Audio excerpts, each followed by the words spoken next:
Nothing happened. There we go. Alrighty, folks, welcome to our Tuesday coffee chat with John Willis from Special Operations Equipment, Jack Spirko, the Survival Podcast. I'm Nicole Sauce from the Living Free in Tennessee podcast. What's in your cup today? I got me some hollow roast. I got hollow roast. What's your mug? SOE coffee mug. That's the perfect combination. I thought I had that beanie, but I don't. A new SOE shirt, right? Yeah.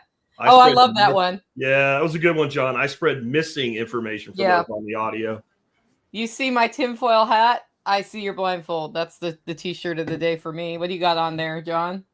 Dark MAGA, making America great again. Yep. Nicole and I, we're always like this close. I almost pulled that shirt out of my closet today.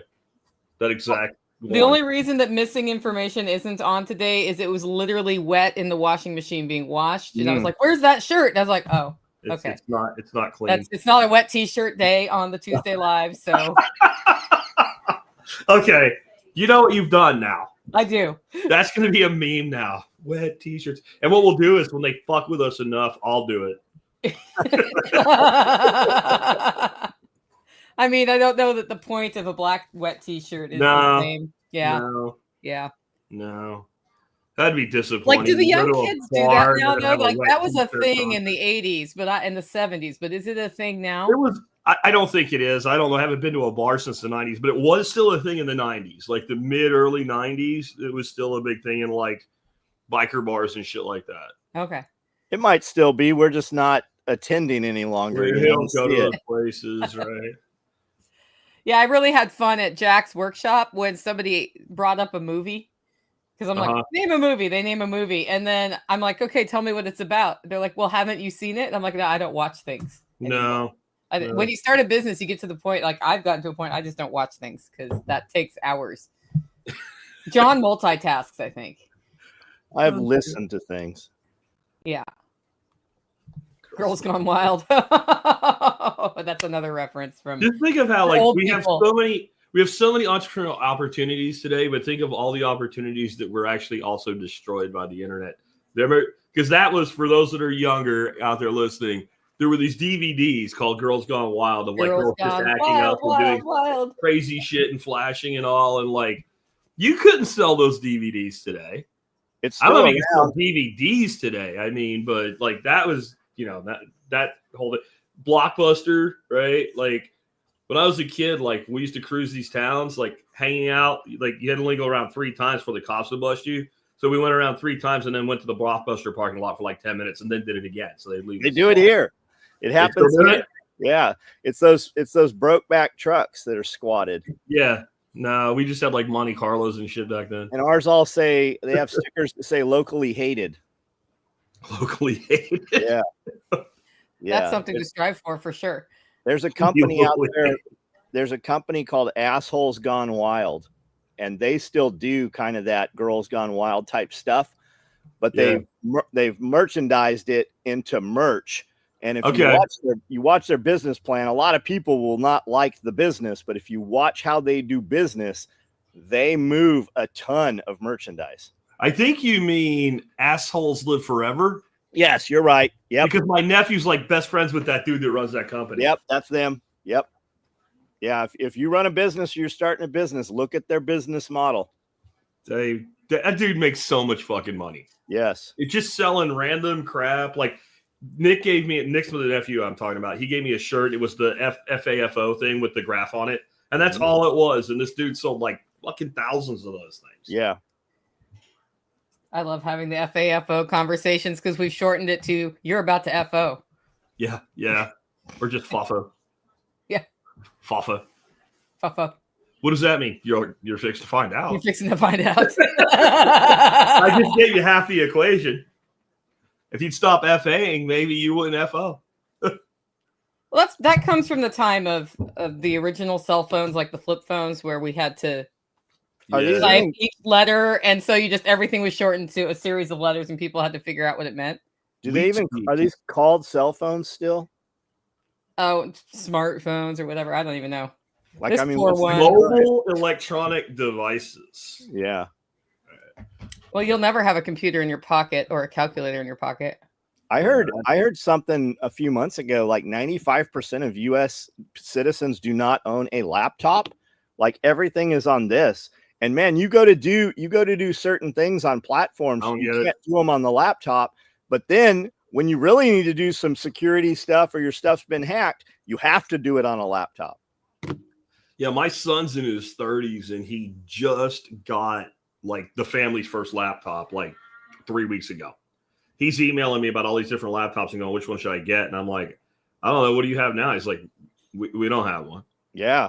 I'm like, what? How the hell do you function without a keyboard? I have stacks of laptops. And I had big, huge tires on the F-250 when we moved here. And we go to Nashville, we'd have a router and the laptop. And we had Humvee wheels on there. And because I could get them inexpensively, but they never really balanced. And I would crack computers in half. I'd get about 6 months out of them. And I'm holding the upper part of the computer because it would kind of work. But then that tape in there would eventually break. So we were just eating computers up. And John's solution was buy another computer, not change the tires. I had no choice. I mean, I guarantee you that's not going to be covered by the fucking warranty. I don't care if it's Dell or HP or Mac or whatever. And this thing broke. Get the fuck out of here. And the entire business was dependent on the computer. We could fix we could data recovery it for you, but we're not fixing that shit. I was just very excited when solid state drives came out because I was forever like that worrying drive. There was always something going on with that not turning anymore. Yep. Or when it starts doing this. Oh, you're like, back it up. So are we going to talk about anything serious, or are we just going to fuck off since it's the last Tuesday live of the year? Well, how about screaming at Lake? Was it Lake Michigan? That was awesome. Oh, it's John's fault. It is all John's fault. He brought Kiri down to organize the SOE compound party, and like the day she arrives, the next day we get snow. So I'm blaming you, John. It's your fault. Got it. Yeah, it's been. I say this every year. I think it's just because I'm getting older. It seems like it gets colder earlier. Yeah, and we had such a warm fall. Like it was 70s, 80s, t-shirt weather, shorts weather a few weeks ago. No freezes in October. There was one frosty thing in October and then nothing. And then, yeah. Am I missing something? Because I thought you were talking about this. Let me put this up. This is what I didn't know we were talking about the weather. I thought we were talking about. I am talking about that. Oh, sorry. Okay. I was thinking the lake effect on snow. Yes, this is what I'm talking about. Yes. They're angry at Trump, so they're going to scream at the lake. They are sterilizing themselves so that they keep their reproductive rights.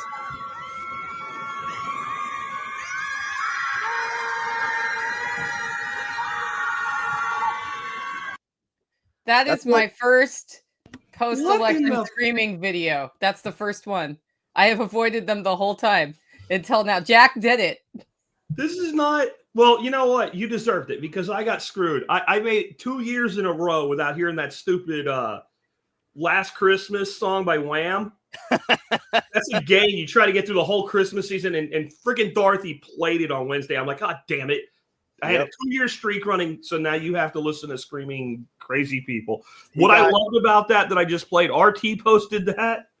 This is how they described it.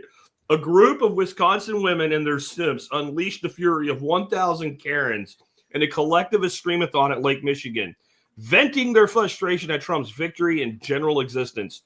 Lake Michigan seemed unperturbed by the phenomenon and continued to be a lake.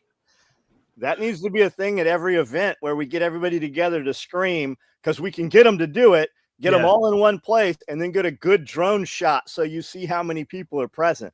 And we could do it under the guise of making fun of those people. Yeah, and we could do it then we could just say it was for any reason we wanted. Yes. We would have that footage forever, and we could keep reusing it, scream because they took the chunks out of peanut butter, or, they still have chunks in peanut butter. Thank you. You don't know that. Why? You don't know that. They might have have you been I could buy chunky. Have you bought peanut butter lately? I mean, in the last 6 months, yes. You don't know. I don't know instantly. We should all scream to get our chunks back. Get our chunks back? But Chunks creamy's better. So are you a chunky or a creamy? I'm a creamy. Oh, I don't care about chunks. Chunky. What are you talking about? peanut butter. That's my wife. This got her attention. We have this ongoing debate. I'm chunky. She's creamy. So. I'm with Dorothy on that. Well, Bears Maybe it's a gender thing. at the refuge ruckus this year, they are doing a tug of war, and it's creamy peanut butter versus chunky, and that's the whole thing is the peanut butter debate. No, we are on. Oh, Yeah. I blinked Hi, out there. Dorothy. hi, Nicole. Hi, We're trying to get Tegan Hello, to come Dorothy. say hello, but she's afraid. Come on, go say Tegan, come say hello. go. She's I haven't crawling. seen you in weeks. The camera points on this side of the thing. They can't see you over there. Go say Come here. Come say hello. Come say hello to like a couple hundred people. Say hi, Tegan. That's my Hello. granddaughter. Hi, how are you? You've met John before. That's John. She hasn't met John. John hasn't been down to Jack's. That's John. He's frozen right He's now. frozen because his internet decided to do something weird. He didn't pay Elon his money, and so Elon turned him off. I mean, I think screaming at a lake is better than burning a city. I agree 100%. That's at least a more peaceful resolution to let go of the frustrations. If it makes them feel better, but I did love the lines from RT. We need journalists like that in America, right? The fury of 1,000 Karens. The lake seemed unperturbed. The lake seemed unperturbed and went along being like he just locked up hardcore right now. You Yeah, gotta pay Elon his money, John. I'm just waiting for the fourth John to come in. I wonder if I boot him and he logs back in. Probably help. I'm going to do that, All right, and then he can log back in. So Mhm. he's on Starlink in the studio, and sometimes Starlink does this awesome reset where So, Or he didn't pay Elon his money. I mean, if you don't pay Elon, he turns you off. Oh, There Mike, he is. He's back. there he's back, and now you're back From outer space. from outer space. Yeah, at the refuge ruckus this year, they're doing a tug of war, and it's peanut butter. It's creamy versus chunky peanut butter. The Chunky's got it. I think so. I think so too. Because dudes are usually creamy and chunky, and then chicks are creamy. So I think. Remember when you'd put a quarter in the machine at the grocery store, and it would drop the peanuts and actually make peanut butter right there while you watched it do it? No. I Yeah, never had that. Do you remember walking into even Walmart's had them when we moved here to Camden, Tennessee? There was a fish tank full of live lobsters. Oh, now that I remember. Yeah. When's the last time you saw one of those? I forgot those existed, but no, I remember going in and like, I'm going to eat that one. Yep. And my wife could get me that one and that one. Yep. I want to know. Oh, go ahead. No, it's just it's just a joke. The Simpsons did a thing kind of based on that, where Homer goes to this huge steakhouse and you pick your cow. And he's like, I'm going to eat that one. And they take the big bolt thing and they're like, he goes, no, I changed my mind. I want that one, you know? I was Anyway, in Nicole, go ahead. Sorry. in Las Vegas at they had a seafood place at one of the hotels, and I bought a $250 lobster. It was enormous. It was the worst lobster I'd ever had. Of course it was. They're like 1.5 to 3 pounds is kind of the range where they're really good. I got a fortune last night because I grabbed Chinese food before choir that said, "What you do tomorrow matters." But apparently what I did yesterday didn't matter at all, according to that fortune. No. That wasn't what I was going to say. I was wondering what continent Chuck Peoples is on because he's come in and said good evening. So are you in Europe? Like, what's going on, Chuck? Well, that's like a supper thing, right? What is supper? When I was in California, supper was dinner. But here in Tennessee, supper is lunch. Huh. See, dinner where I grew up was what you did on Sunday at lunchtime. Yeah. Right. Yeah. All the family brought potluck. Yeah. And supper is what you ate like at night, which you didn't eat on Sunday because after Sunday dinner, you were done for the rest of the day because it was like pierogies and roast beef and city chicken and all kinds of shit. Yep. Okay. So I asked before the live stream, what do you guys think is going to happen in 2025 with the threatened port strike that's scheduled to happen after Trump takes office because they needed that not to happen so that Kamala could win. And then that didn't go so well. That did not work. No, that wasn't enough. I think it's over with. You haven't heard it. Out of sight, out of mind. Yeah. And like I think Jack said the same. Just like Ronald Reagan, man, they're going to come in and they're going to do just like they did with the air traffic controllers. That those ports are going to run, even when they were shut down and they had all their staff pulled out. Those ports were still running pretty well. They were automated. And when I was talking about that on live feed, I had guys hitting me up that are like, I am at a port. I am a port worker. Yes, we are not working, but the ports are running. Yeah, and that's what they're really shitting their bricks about, right? Is they want to go full automated. When that was going on, they showed this video. It was like somewhere in China, and it was like this giant, like freaking room. Everything's air conditioned, and dudes are sitting there with computers and joysticks. And there's literally no humans out on the port, and everything's being loaded and moved. And it was like, we're so far behind, and that's what they're upset about. And I think the things they still need humans for, like you said, like he'll go Reagan. I think DeSantis is what actually broke that. I don't think they actually did it for cackles. I think they needed a way out, so that was a convenient way out. Because as soon as they said they were going to do it, DeSantis is like, so I'm going to activate the Florida National Guard, and we're going to take over the fucking ports and go fuck yourself. And I'm pretty sure like there were other governors in states that were like, gee, I want supplies to come in going, I forgot I could do that. Because I know Abbott would have done it like, a week after DeSantis, because that's what he does. And remember, they said the ports will run just fine for military and government. Yeah. It's only us peasants that won't get our trinkets. So I think John's right. I don't think it comes back. If it does, I think it gets quashed, and I think they know that. So like you don't really want to pick a fight that you're immediately going to get decimated in. So I don't know. I don't think it comes back. What do you think, Nicole?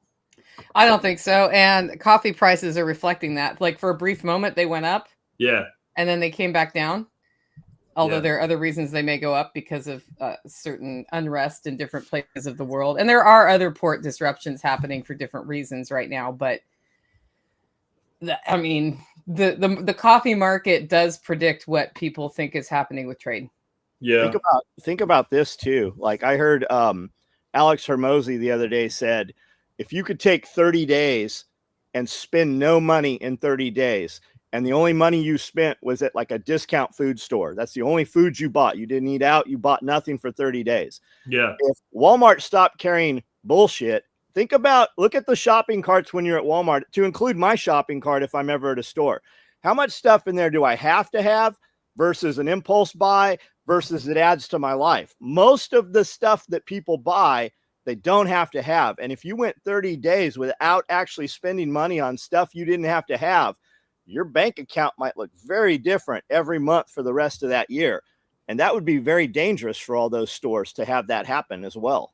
Yeah, it would. So they're probably not real hip on it going down either, because most of the shit people buy is useless garbage. And even a lot of things you think of like food and stuff like that, it's useless garbage.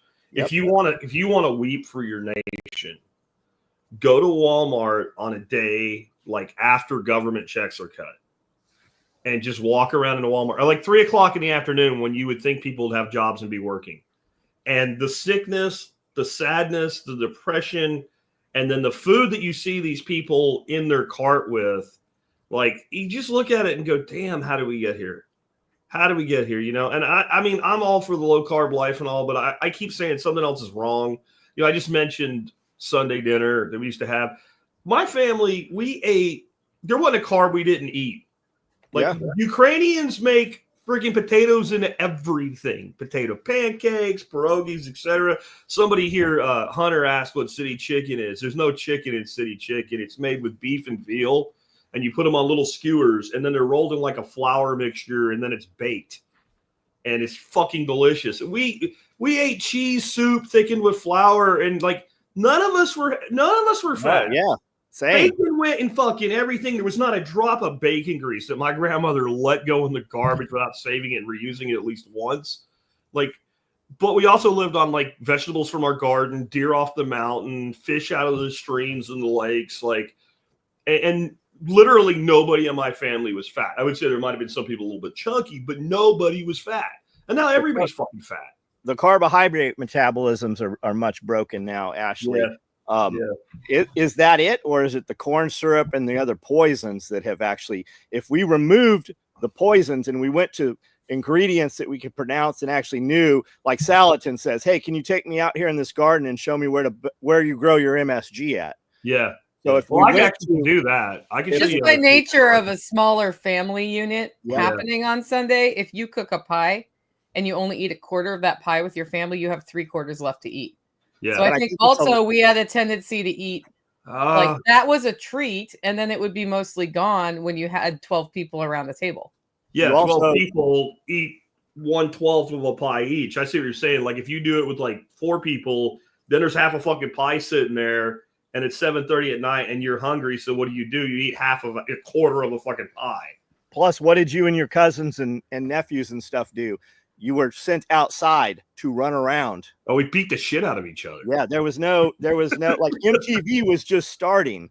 There was nothing, there was no cable. There was none of this. I mean, yeah. I have kids that work for us that go on break, and I'll walk out front and I'm like, are you guys texting are you talking to each other? You're literally that shit happens all the time. We just had a big family get together for Thanksgiving, and my grandnieces and my grandchildren are all in a group huddled together fucking texting each other. Yep. Like, you're right there. It's maddening. It's maddening. And I think it's more than just that. I think that it is to do with portion size too, but I also think like the corn syrup and all is the issue. But I remember like being a kid, one thing we didn't have was fucking soda. There was no soda, there was no Coke, there was no Pepsi, no nothing. My uncle used to take me to a gun club on Sunday afternoons, and it was a gun club in Pennsylvania. It's a bar with a skeet range outside of it. And I would sit at the bar with all these old dudes and shit, and they would give me this one fucking bottle of a soda called a Green Spot. It was kind of like a cross between Mountain Dew and 7-Up. And it was like 9 ounces. I got one of those a fucking week. Right? Like, I didn't get the 99-ounce fucking big gulp of that shit. And I'm pretty sure it was made with sugar, not corn syrup. Yeah, we had 16-ounce bottles. Remember those? Yeah. And my sister and I were allowed to split one. And so we learned to measure exactly half, which is 1 cup. 1 cup. One cup. Yeah. Which is different than like the 32-ounce bottomless big gulp, which was a thing that happened in the 80s. I don't know if they still do that because I don't. Yeah, free refills. You could just do a fountain drink. And then they did go to corn syrup. I do think the glyphosate ingredient in our, like the amount of glyphosate that's in our food is higher and higher. Yeah. And I do think that shocks our system. And then when your gut biome's not healthy, you just hang on to things more too. It seems like a combination because like when I was 15, my first W-2 job, I worked at Burger King. And we fried the fucking fries in tallow. Yeah. Right. So we had tallow there. Most things still had sugar in them, not corn syrup. Though the corn syrup thing started in the 70s. I'm like a weird kid. I remember an 80s issue of 2020 with John Stossel investigating corn syrup. And they interviewed the first dude in Big Food that went to corn syrup. He worked for Ocean Spray. And his bonus that year was like 74 or something like that. His bonus was so big, he took his bonus and paid cash for a huge ranch up in Wyoming and named it the Sugar Ranch. And then everybody fell in on it. Once, what was it, T. Boone Pickens or whatever, did the whole go big or go home, and they subsidized the fuck out of corn beyond the way they ever did. And it just became a thing. And now, like, do you really think RFK is going to get rid of that shit? Well, that was my question. Do we think RFK is going to make any changes at all? Yeah, but I don't know if it's enough for it to really matter, right? People are going to buy what they're going to buy. And can he, or will he have an airplane crash? He might, or he might just not get approved by the Senate. Yeah, or people won't do what he says. Yeah. That's the other thing. It's like, you need to execute this way. You're dependent on all those employees doing that. And then how easy is it to fire the people who are not doing what you say? I know how to fix it. It's really simple. Stop subsidizing corn. That's the only reason the math works that way. Like, it is way less work, effort, and labor to extract sugar from sugarcane than it is to get corn syrup from corn. But there's so much subsidy in it that it's almost like they're paid to use the corn syrup versus have to pay for the ingredient. Because there's corn syrup and shit. You're like, why the fuck is there corn syrup in there? Johnsonville bratwurst. What? Why? What the fuck possible reason do you need corn syrup and a fucking sausage for? There is no reason other than literally they must be getting paid to do it. And there's your glyphosate. They are getting paid to do it. Look at the lobbies. Yeah. Well, that's not your glyphosate. That's your atrazine. So you get your atrazine from your corn, and then they throw the soy in there, and you get your glyphosate. So you get both. Yay. Well, and the only way to walk away from this is not to just rip the Band-Aid off, right? If they want to be successful, there's got to be a way to stepwise move the big farms to a more regenerative approach. Yes. And I talked to one guy in Tennessee who inherited basically a Tyson chicken operation on his family farm. Yeah. And you're in a contract, and the contract specifies very specific things. One of the things it says is you can't have your own pigs on the property anywhere. So he couldn't start raising pigs to replace the chickens. You also weren't allowed to have tractored chickens on the farm, like Joel Salatin style. And so he looked at what they owed. He looked at what he had to do to finish that contract. And the day the contract was done, he did not renew. And then he's using those like big barns for raising pigs, Korean natural gardening method, and other things. But he had to, and then he's like, and I'm not making as much money now because he had to start transitioning. Yeah. But now he raises great food. But at least he had the ability to do that. Some of them are so trapped in that system, like to do what he did, they would go bankrupt before they got out of the contract. Wasn't that was his father's operation, right? And it took him like 3 to 5 years till they could actually produce something on that property because they were so tied up with the contracts. There are a lot of things that are holding this up that Kennedy could help with if he goes by the right way. And he's a pretty smart dude. So like one of them is crop insurance. This is something very few people know about. So I'm a farmer. I'm going to plant corn. Okay. And if all I plant my corn in my planting window, which means it has to be after this day and before this day for my region, I can buy crop insurance. And if my entire crop fucking fails, I still have the same money as if I had harvested it.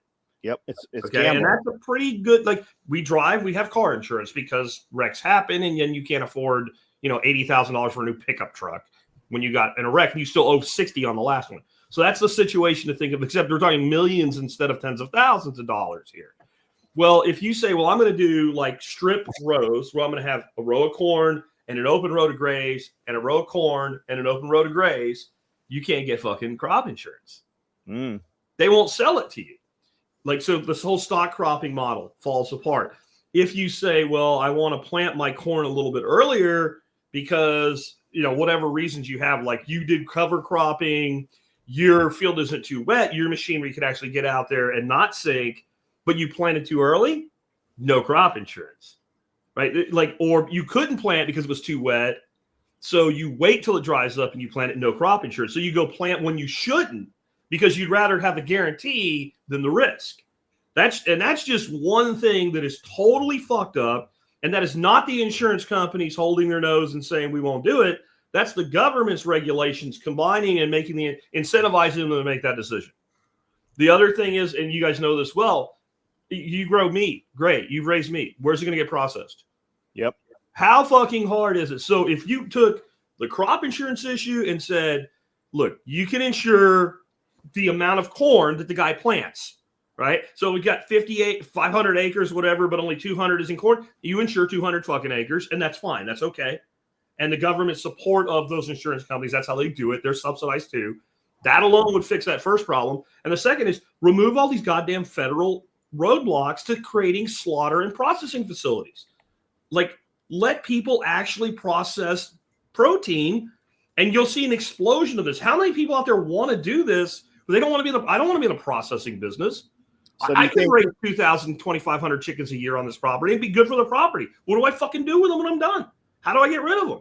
I'm not sitting out there with a kill cone for 3 fucking weeks processing chickens. I'm not doing it, but I'll pay somebody $4 a bird to do it. So do you think something's going to change with the Prime Act? Do you think Massey and Salatin and them are going to actually get something to happen on the ground locally? If they don't, it will never happen. Correct. This is the best chance we will ever have at this. The best chance we will ever have. I think that's other than a complete crash of the system. Like, that's the other opportunity. If we can't get this done now, everybody's going to be eating fucking bugs and soybean curd for the fucking all eternity. I think that's across the board. I mean, if you look at what's happening over in the UK right now, who's the guy from Top Gear, right? That dude has a farm, and he's very outspoken about how messed up the situation is over there. And then the inheritance laws with farmland, they're having to sell off almost 60% of the land to be able to continue any of the farming property that they have. Clarkson, that's him. Yep. So this comment, you hit the nail on the nose with insurance being planned part of big ag farming, synonymous to planned obsolescence in tech. Like the worst thing that can happen in your location is your government specifies a make and model of an internet technology to provide internet to your local area or anything like that, because that's now there for 15 years until they vote to change it again. And then we all know how fast things move, right? Like I can now talk to ChatGPT and it answers back in a British accent because I set up a British accent on mine. And, you know, that wasn't even possible a year ago. And it's like a reasonable conversation. Yeah. Think about what that's going to be like in 1 year. Yeah, but they'll never catch up to that. There's something in permaculture and regenerative ag design called scale of permanence. And when you're evaluating a property, you look at scale of permanence, and the things that are most permanent, you either have to design around it or you don't buy the property. If like a mountain is the top of the scale of permanence, you're not removing a mountain unless you're a coal company, for instance. Local government. Right. And local government is just under the mountain. Right. You look at that, whatever it says you can't do right now, if you can't design around it, you should assume that you will never be able to do that on that piece of land. I'm not saying it's right. I'm not saying it will never change, but as a person making an investment in a piece of land, you should assume that it is as permanent as a mountain that shades the whole field. Isn't big pharma is big agriculture, right? Monsanto and Conagra are owned by Bayer. I think that's still correct. Yeah. Well, Bayer bought Monsanto. Yeah. And Conagra is Monsanto. I don't know about that one. Yeah, same. Yeah, I thought Conagra is its own company. It may not be anymore. I'll find out. You guys talk. But in a world where we take industrial waste and turn it into food, or water supply, it's that premise alone is part of our foundational problem. And back to the original question about is it in the food? Yes. If you go to Europe, which I know regulatorily is way stronger than we are, the food's better. Like you feel better, your gut biome starts working out, you're getting dairy from nearby instead of dairy from California or wherever dairy is from that we get in the stores here. And you respond better to it, but they've also cut out glyphosate. So there is definitely a food element. Ed Cilio, what does it cost to buy a local politician? What was the going rate at the time?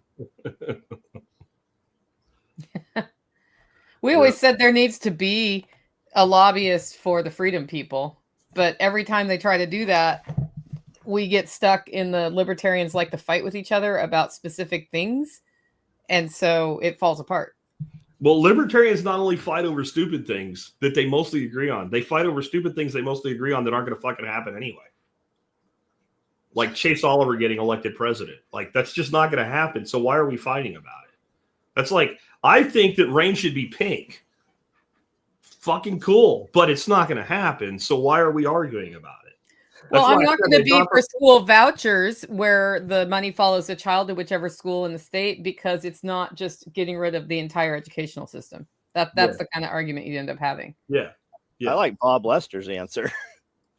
What did you say? The same thing. Before sentence. The same thing.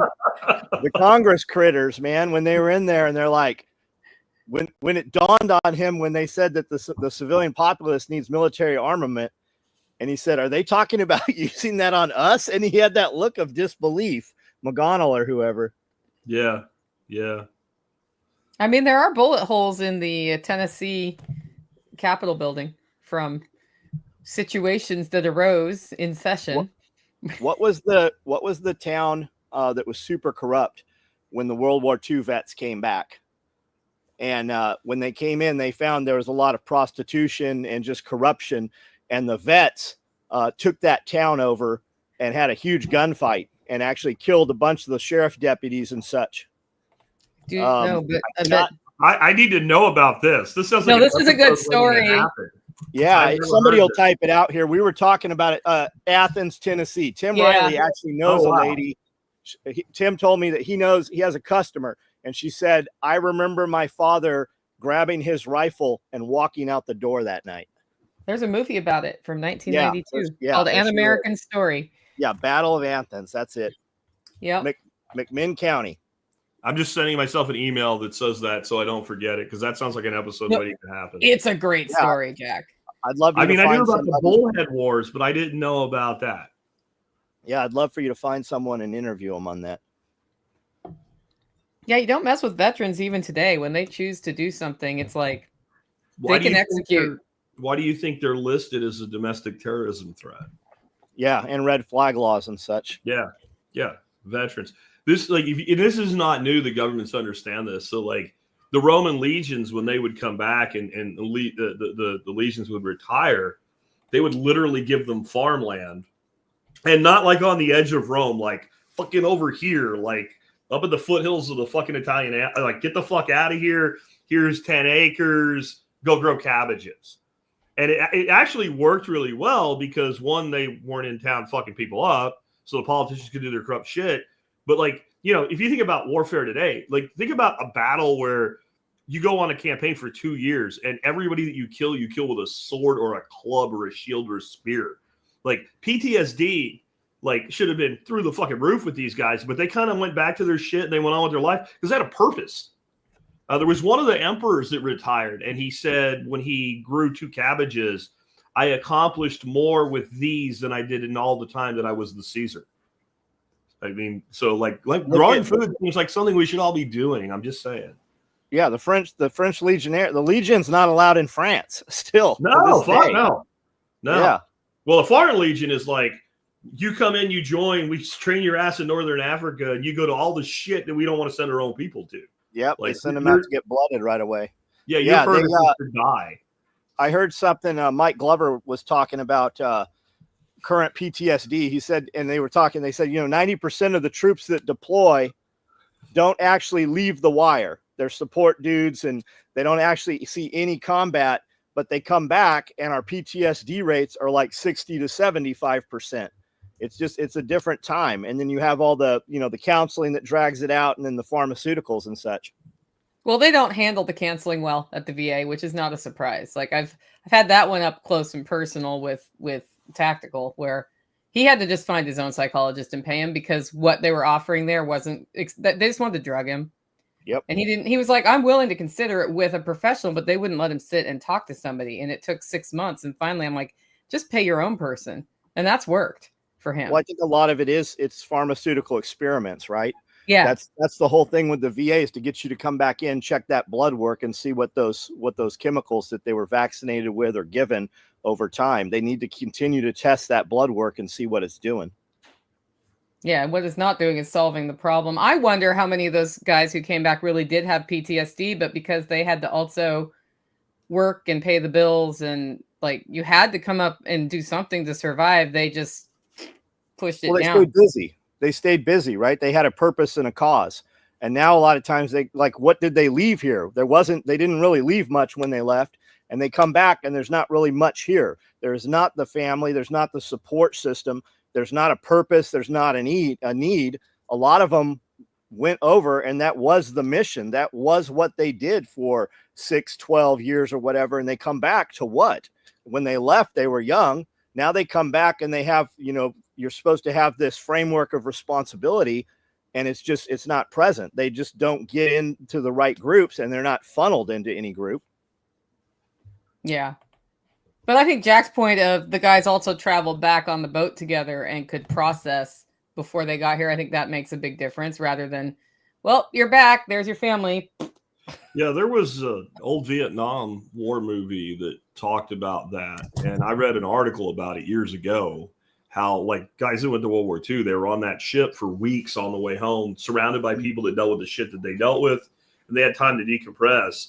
And I think it was Hamburger Hill was the one where the guy's like, I'm here, and 12 hours later, I'm sitting at the dinner table with mom, and I'm like, Mom, pass the fucking potatoes. And then I caught myself and I just said that to my mom, right? And it really was even the Korean War, most of those guys came home on ships, and it was Vietnam was the first war where guys would get leave for a week or two, fly into the States and then go right back to combat. And then when it's over, fly home. It's just different. And I'm not saying it's good, bad, or anything. It's just different. And it's a different way the mind is going to process that. Yeah, that's a good point. That's a good point. But Jack still says 22 hours from combat zone to couch. Yeah. Yeah. And there's no world in which you can adapt your mind to that. And it's not even just the combat zone shit. It's people that are just overseas living in a completely different way of life and surrounded by other soldiers or Marines or whatever. Every day, 24/7, you're surrounded by people that understand the mission and the purpose and what you're doing. And then you come home and everything's disorganized. Nothing makes any fucking sense. People don't stand in line right at the grocery store. When I hear that one all the time. Yeah, that was mine. I'm like, look at all these fucking idiots. They don't want to stand in line at a grocery store. And I'm like, dude, you need to go do something with your brain because they're not the ones that are wrong here. They're not supposed to act like they're not fucking soldiers.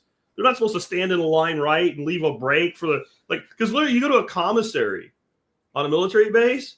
And if people when people line up and they back through that aisle that goes through horizontally, people come around and start screaming at you back. It doesn't matter that you're a spouse or whatever.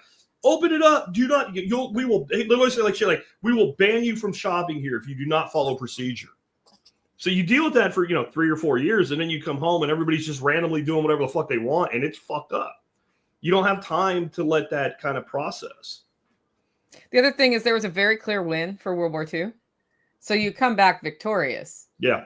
And I think there's just more support for that than wars that people don't really understand why we're even there. Coming back, doubting that you've just given your potentially your life for something, and you come back and you're like, what were we even doing over there? Yeah. Well, when's the last time that we even declared war? World War II. Yeah. World War II. We did not declare Vietnam. We did not declare Korea. Korea was a UN peacekeeping action that was fought mostly by Americans, and Vietnam was us being stupid enough to go, well, the French fucked this up for 120 years. We'll fix it.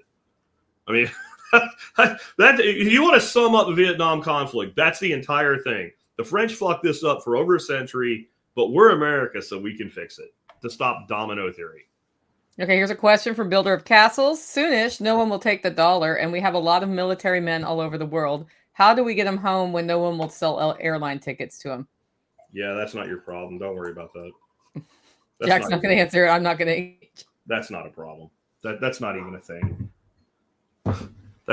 This whole the dollar's just going to one day be gone instantly. That's shit unwinds over time. They'll rebase the currency into some other bullshit, and our military will fly our people home on military fucking planes. How do we get people with euros home on American Airlines now? How do we get people with Japanese yen home? Yeah. Well, there's we've been exchanging currencies forever. Do you think we're gonna get to a point where the dollar's worthless but the euro isn't? Well, if it's worthless, they'll still figure out how to take value from us. Well, I understand. What I'm saying though is the whole the dollar will die and then we're gonna be stranded in Europe because no one in Europe will take dollars. If the dollar dies, the euro is dead, the pound is dead, the yen is dead. Everything's based on this right now.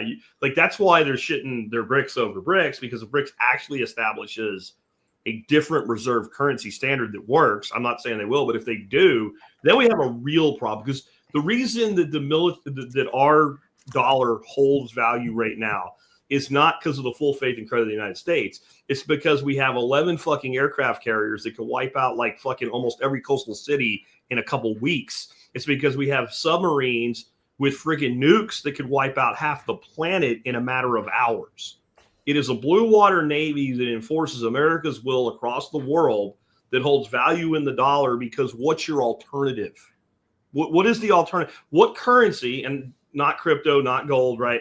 What currency, what national currency can you put your money in right now that is safer than the US dollar, no matter how bad the dollar is? There isn't one. Like, it's like voting. You have to pick this one because everything else sucks worse. Yeah, or just don't vote.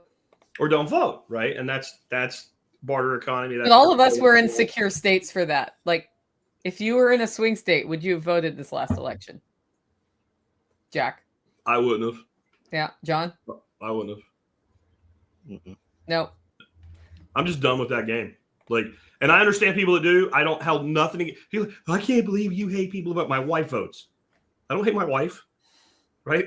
Nicole's seen my wife and I together. Hate is they the do last not hate word. each other. Yeah, No, not at all.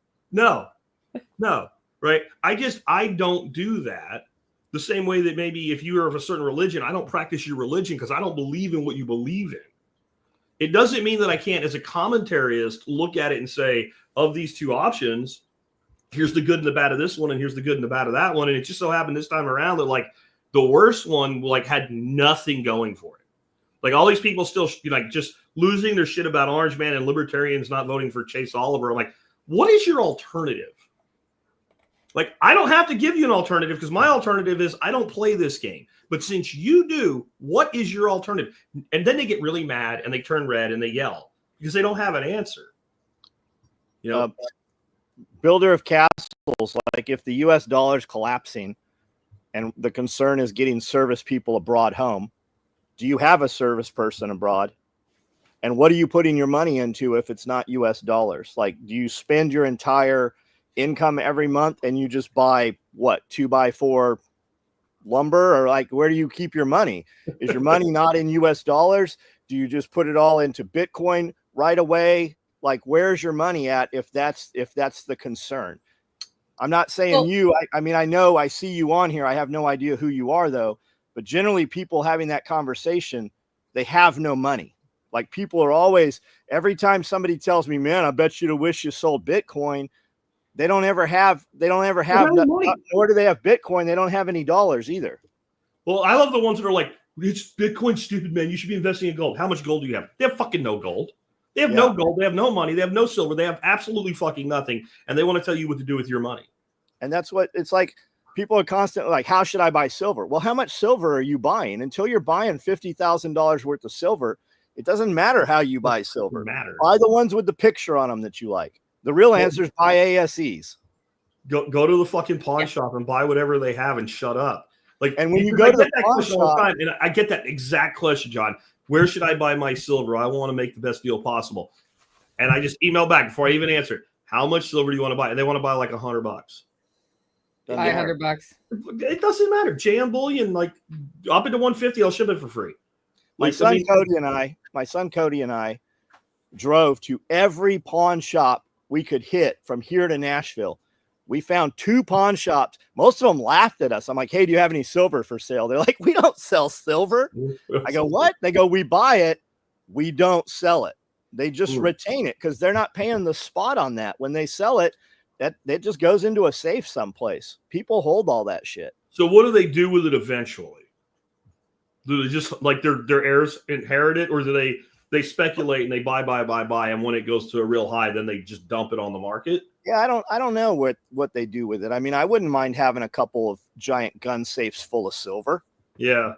I just I've never understood how people make money in that market. People that do buy and sell silver and gold, because so silver comes in, you're going to pay under spot. I get that. You're going to make the spread. But silver comes, let's say silver's at $25 an ounce, just to make a round number. And I buy it from Nicole at $24 an ounce. And next week, silver goes to $18 an ounce. And somebody comes in and wants to buy it, and I'm going to sell that? Yeah. You can make more money. And there are shops that do it, and I don't understand. Like you're gonna buy the most when it's high and people want to sell, and you're gonna sell the most when it's low. And I don't know how you make money that way. The only way they can is math, which means they have to buy it low enough that the lows make money. Yeah.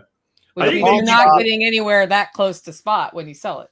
You could have an inventory management system that gives you your aggregate average across all the silver you bought, and you have a sell zone and a buy zone and a fucking nothing zone. I guess that's what they do. And maybe that's why they told you they don't sell it, because what they really meant was we're not selling this shit right now. Yeah. And I mean, you get people, they're buying from people who are desperate, right? Yeah. They're probably paying way under. You'd make more money just buying dimensional lumber and holding it, but dimensional lumber can warp. It can burn up in a fire. It's not durable. Silver's not going to. It's not durable. You know, that's and it's not fungible. Right. Like you can get money for silver any day of the week. You can walk in, slap it down. It may not be what you want, but you are going to get a specific value for it. What'll gold and silver be valued in when dollar's worthless? All the fictional prepper stuff, we're still going to value dollar. And then you know, when you look at fractional silver and fractional gold cards, they're awesome. You pay almost twice as much for those, you know, engraved marks so that you could snap them off, but bullets still work. I mean, if we get to a point where we're bartering silver and gold and chicken eggs, I mean, the bullet's going to have that's going to be your transactional value. Yeah. So what I just dropped in the chat, right? The dollar is a 500-year-old unit of account. In the United States is only 250 years old. We've been using the term dollar for about 500 years. Okay. In let's say 2035, will we have the dollar as we know it today? Maybe, maybe not, but we'll have a dollar. You think the United States is going to change the name of its currency? People talk about Bitcoin being a strategic reserve. Let's say they even did that. I'm not going to say they're going to because I don't think they want to. But even if they did, they're still going to hold Bitcoin and issue a currency against a reserve, and they're going to call it the fucking dollar. This idea the dollar will go away is dumb. The dollar has gone away, but stayed the dollar a shitload of times. 1873, 1913, 1933, 1964, 1971, and the question today is 20 ? What's the next iteration of the dollar? Not, you know, are we going to have like, what are we also, we're going to have like the per tube or something? No, they're going to have a dollar. We're still going to talk. We're still going to talk in dollars, just like X is still Twitter. Yeah. Yeah. And if you type Twitter, it reroutes you to X because I never think of it as X. Exactly, but without even the rebrand. Yeah. They'll just say it's the new and better dollar, like the new and better Coke. Except you can't pour this one in the street and get us to go back. Well, and it's, you know, it's going to be on your. It's going to be on your phone. It's going to be a stable coin linked to some sort of reserve or something like that. That's what they'll do. Well, I would love that. The dollar's already worthless. It is the confidence of the consumer in the dollar that makes the dollar have value. Current money and currency are different. A currency has value in the economy it circulates in. Money has value independent of that. So gold holds intrinsic value because it's rare, it's durable, it can be verified, etc. Just like, I know some people won't believe this, but just like Bitcoin. Okay, the currency has value because they have convinced you that by putting a seal on it and accepting it as a recompense for taxation, that it has value. If the government will take something for taxes, that alone will give it half the way to where it needs to go. And then if that government can blow up half the fucking world, that's currency. It's not money. Michael Jordan, how involved are you in that salt mine? Like, how long has your family held that? And what does that look like? It's like a giant salt mine like we think of where they store things and shit? I don't know. That's a good question. But I mean, a salt mine is not a bad thing to own. No, I think need salt. I think that's awesome. Yeah. But, you know, so the bigger picture there is you have a different way of creating value that creates a situation where you can trade. It could be salt. It can be coffee. It can be tactical gear. It can be whatever it is. The skills you get doing that, even if the thing you do are not there, are skills you can transfer into creating value differently. I was like, John was ready to spin up food production in weeks after the shutdown in 2020. He was like, oh, we'll just put all these people on making food because they're going to need food. Food and firewood. Yeah. We were making firewood last night, man. EP was out here at 8 o'clock at night in the dark with a headlamp, cutting up huge trees that we had down. Awesome. I think if I owned a salt mine, I would value the hole in the ground that I can store shit in more than the salt that comes out of the hole. It's still any mine is awesome. Yeah. Yeah. I'm a coal miner's son. I've been under the ground a lot, and there is a certain amount of security and stability. You know, I worked with my dad in a bootleg coal hole when I was a teenager, and it could be 95 degrees outside. It was 58 degrees in the mine. It could be freaking -5 outside. You know what it was? 58 degrees in the mine. Like as soon as you walked about 10 feet past the entrance, the temperature just, the one negative is it was also always humid as shit. That's depends on the cave. Yeah. I used to be a spelunker, and that was always fun in the winter because you would go warm places and it was freezing outside. Okay. Do you get the same benefit feeding chickens biochar if it has not been inoculated? I assume once it passes through the animal, it is inoculated. Jack, this one sounds like it's for you. Let's see. Do you get the same? I was answering Jeffrey. If it's not been, yeah, it doesn't matter. Like that is the inoculation. If you feed biochar to your livestock, you've inoculated it by passing it through their bio.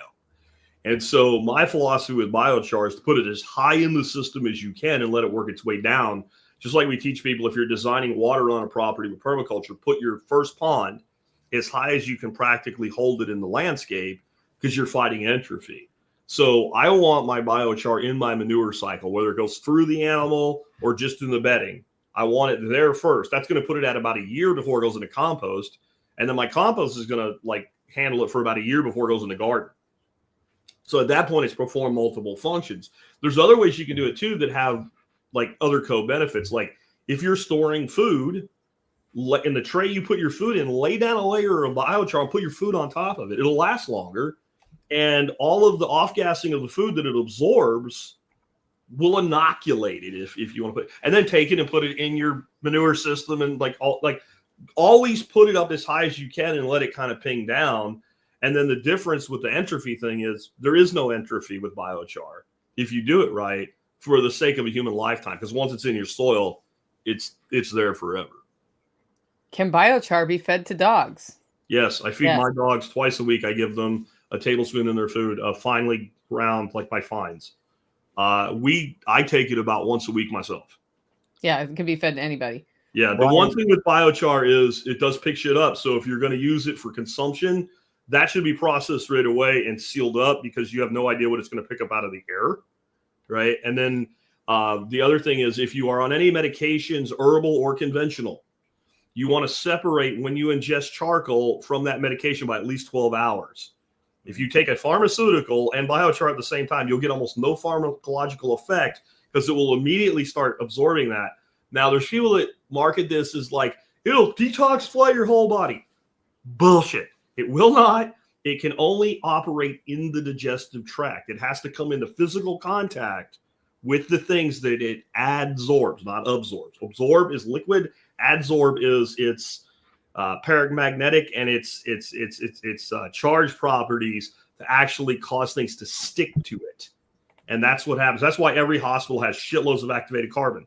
You go in there with some kind of poisoning. The first thing they do is check your vital signs. Then they pump that shit down into your stomach. And then this is the part that nobody talks about. It actually comes back up. And when it comes back up, it is not cool from what I've heard. You can buy that too. You can have that sitting on the shelf if you want to have it, that charcoal. Yeah. You can also get it in capsules. That's activated carbon, and that's made at a higher level. But like what excites me about biochar is like the 60 other things other than your soil it'll do for you, right? Like you want to forge metal, you need charcoal. You want to make black powder? Charcoal is one of the 3 ingredients you need to make black powder. Brian Mark's asking about the dog food.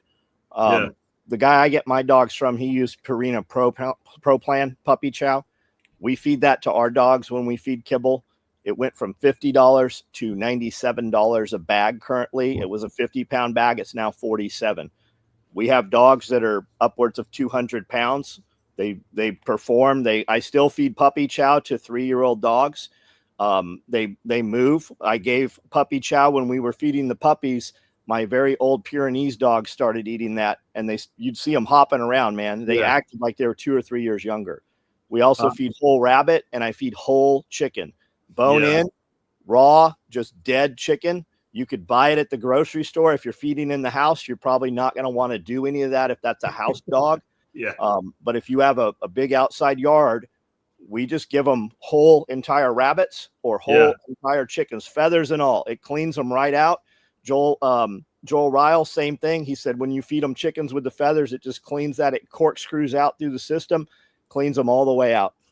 And I'll say that right now, if you're near a Costco business center, you can buy a case of drumsticks or thighs for less than you will buy good dog food for. Yep. Right. So why are you feeding your dog shit garbage food if you don't have to? And I'm not saying you are, John. You're like feeding a premium kibble. I get that. But there's a lot of people, they're out buying like Old Roy or something. And like the number one ingredient is corn and wheat.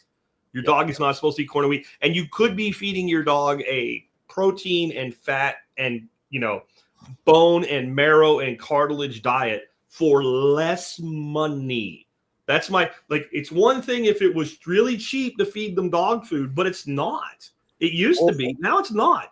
Wolf rescues feed their dogs a lot of chicken necks. We used to get chicken necks, and they'd come in 50-pound cases. Yeah. And we fed that I had 2 wolves, and that's what we fed because I was feeding them hamburger and steak. And the guy that I got the dog from said, hey, we use these chicken from Val's Poultry Farm in Santee, California is where we were getting them. And then the Tractor Supply dog food, we used to get that stuff. It was a 50-pound sack for like $10-12. Yeah. We fed it to rats. We had a whole rat tray. We were and you fed the rats to the dogs? Well, no, we were feeding for the snakes. We were breeding hundreds of rats every week. And our litter size would be typically about 6 rat pups. When we went to an actual Harlan laboratory, monkey chow laboratory rat feed, our litters went up to 12 to 16. Our rats doubled in size. The size of the pup doubled in size because that Tractor Supply dog food has no nutrition in it at all. It's you might as well give them, you'll keep them alive for a while, but you might as well be feeding them like sawdust. And I'm Your Huckleberry says, is salmonella a problem for dogs? And there was another question I think Nicole started about like a dog eating something off a road. Dogs have a very short digestive system. They're designed to be carrion eaters. Worrying about what your dog eats is like worrying about the jackal eating what's left of the lion carcass after it laid 3 days, or the wildebeest carcass. The lion's left it and it's been there 3 days, and a jackal runs up and eats the scraps. That jackal doesn't get sick. Your dog's not going to eat anything that's going to make it sick that's natural. Now, some neighbor could poison it or something, but from a standpoint of it was safe to eat at any point, I've seen dogs eat shit off the road with maggots crawling out of it, and the dog was just fine. And if it isn't, they will puke, and then they'll eat their puke. My dogs follow all the chickens around and eat the chicken poop off the ground as the chickens poop, and they roll around in any poop that's out there. When we move the dogs from one pasture to the other side, my big, huge dogs will come up all happy, and they've got these green, they got camouflage all over them. When they've been rubbed, they literally go down and run sideways and then scoot themselves sideways across the sheep shit. So 2 things. One, the reason they roll in shit, and when I say shit, I mean anything that's like smells. What they do is they scent mark themselves because it's like, I like this and I want to be able to find it again so they can come back to it. So that's why they do it. The other thing, though, is I say they can eat anything. One thing you really need to keep them away from is if you're running a black soldier fly bin, because they will eat the frost, the larva, and the food. And then they will regurgitate it, including big, giant black soldier fly larvae. And that would be one for the Ask Me How I Know board, Nicole. You're like, oh, my, what the? And as soon as I looked at it, I'm like, oh. I know what happened here. Yeah, keep all that in mind, too, when those dogs are licking you. Our licking is part of our training regimen here. No licking. I don't know if it's a new thing or if it's just a social media thing, but you'll see, I've seen a ton of videos where there's somebody laying in bed and their arms and hands are amputated. And they said that my dog just licked me and I caught some virus or some parasite. And I've seen dozens of those videos in the last few months. I wonder how many of those people got the stabby stab. Yeah, I always ask. Well, you're not allowed to ask that. That's not relevant, Jack. It was only relevant when you were going to a restaurant or school or work. Yeah, because blaming the dog's an old game that everybody that farts knows. Right? So the dog's always getting blamed for shit. How do you switch a normal rescue long into pasture for sheep? Graze sheep on it. That's what we did. We grazed sheep on it, and they had to move through really fast at first because it wasn't customized for sheep. We did throw some like Timothy grass seed and some other stuff behind them, but pretty much the seed bank that's been there, that's come out after they've grazed, has customized itself to them. We'll cut out the noxious things like, any poisonous things that come behind them. But even like milkweed, which is poisonous to sheep, they'll graze on it a little bit. And I think it cleans out their system. They won't, unless there's nothing else to eat, they won't gorge on it. I've even seen them eat poison hemlock and not die. But if you have too much poison hemlock, it will die. But they'll eat a little tiny bit. Yeah. So really what you need to do is graze the sheep and start with fewer sheep than you think you'll ever need, like 2. Yeah. Because they need a friend. And then add sheep as your pasture gets better. So what Ben Falk said is when he first started, he grazed his, I don't know what he's doing now. He was, at the time, he was grazing sheep in electronet with chickens. So the sheep and the chickens were together, and he wasn't doing hair sheep. And the chickens are what kept the fly strike down. And as soon as he took the chickens away, fucking sheep got fly strike. Anyway, he said when he first started doing it, he was using large amounts of seed mix behind them. So you move them, and the area they were, you threw all this seed mix down. And he was getting very poor results as far as getting anything to grow that he had seeded. So he went to doing very small amounts of a seed mix behind them. And all of a sudden, it exploded. All of a sudden, the seed bank was activating, but also the new things he was adding, like longleaf plantain and stuff like that, and certain clovers, when he started seeding, like way less than you would think you would need. Because that's how nature works. We had a ton of black oil sunflower come up this year, and we'd never planted it. And what it was is it's where we were moving the chicken tractor, and it was just in some of their feed, and it grew up a lot. Yeah, we had a lot of it. And Sudan grass, sorghum Sudan. Yeah, and that stuff will grow 12 inches a week, and it'll grow up to a 6-foot root structure. Yeah. So if you have soil that won't grow, and you put that down, that will grow, and then you'll have a biomass. You can crimp it and then put like pumpkins in it or something, or you can just chop it. But most lawnmowers, like your home lawnmower, won't cut that stuff. You've got to have something that'll really chop it. One thing to know with stuff in that sorghum Sudan grass is there's a time where it's really dangerous to graze it. So you need to graze cows. It. Yeah. Mostly the cows. It's prussic acid. And then sorghum itself, when it's in sprout form, is high in cyanide. Interesting. Yeah, so you don't want to do any sorghum sprouting. That's like a bad idea. Now, once it gets to any size, that goes away. But I remember reading this article about the Sudan grass, and they let these cattle out somewhere down near Austin, and the cattle were all excited. And they had like a herd of like 50 cows. They lost like 40 of them. Yep. And I mean, they went just like that. Like you said, John, they went right over. Yeah, the deer love the sunflowers. We put in, I think they put thousands of acres of sunflowers in the wildlife management areas here. So you'll catch dove, and then after dove, you'll catch all those deer. So Bonnie says that, they love sunflower sprouts. So they cleaned out a plot he planted for dove season. We used to go out West Texas, and we had like a day lease we would do for doves. It was like $50 a gun. And we're standing out there one day, we're looking on the ground, and there's like red millet, white millet, sunflower, all this seed just laying on top of the ground, And this guy goes, "What is this guy planting?" I said, "He planted a dove lease. That's what he planted, because it's illegal for me to bait the doves, but it's not illegal for me to hunt the farmer's field who was really shitty at sowing his seed." So this dude was just out with a spreader in between because everybody does the dove leasings on like weekends.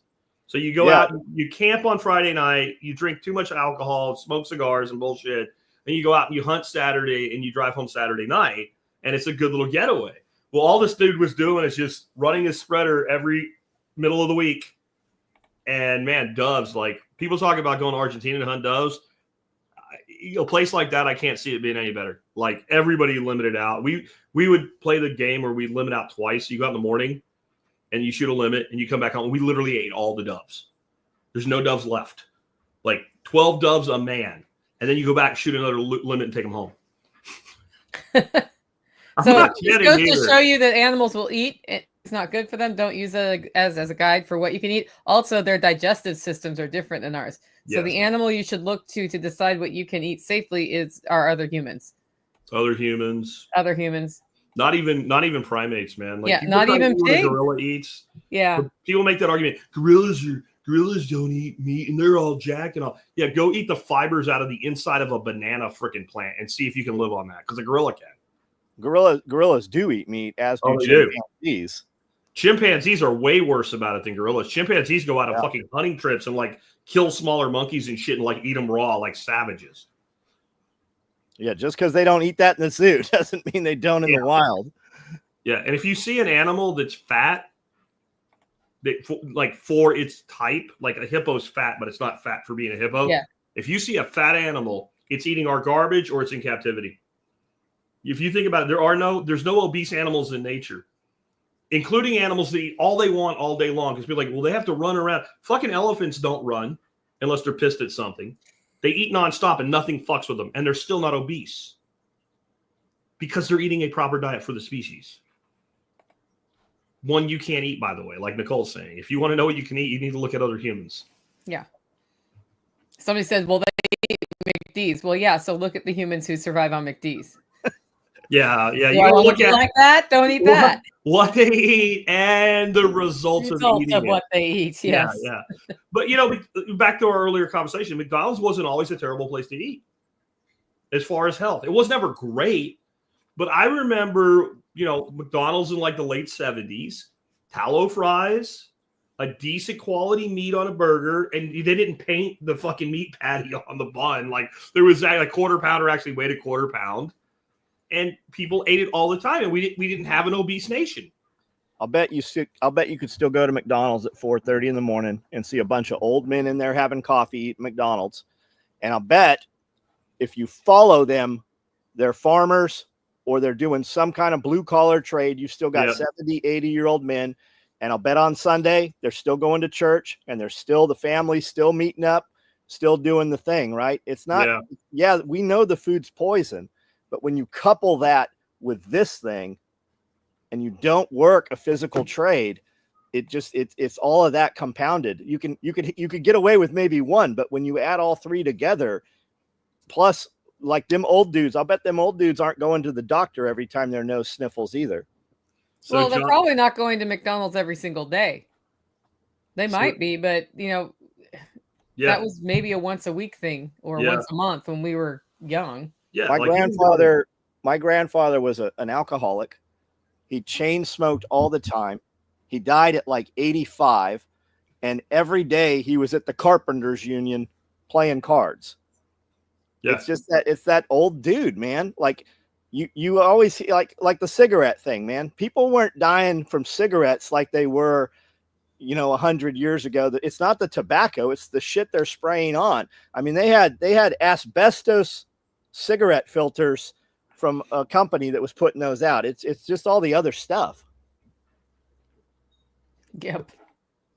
Okay. So, real quick before we go on, John brought up the phone, and just something for my biblical people out there, right? And no man could buy or sell unless he received the mark of the beast in his right hand or his forehead. Yeah. Just whatever. Yeah, 90% of my business is out there. Right on this thing. Without this thing. Yep. Or forehead. I'm not biblical, but I mean, I'm just saying if you were some dude having a vision of the future and you looked at a society like this, isn't that how you would describe it? Yeah, very interesting.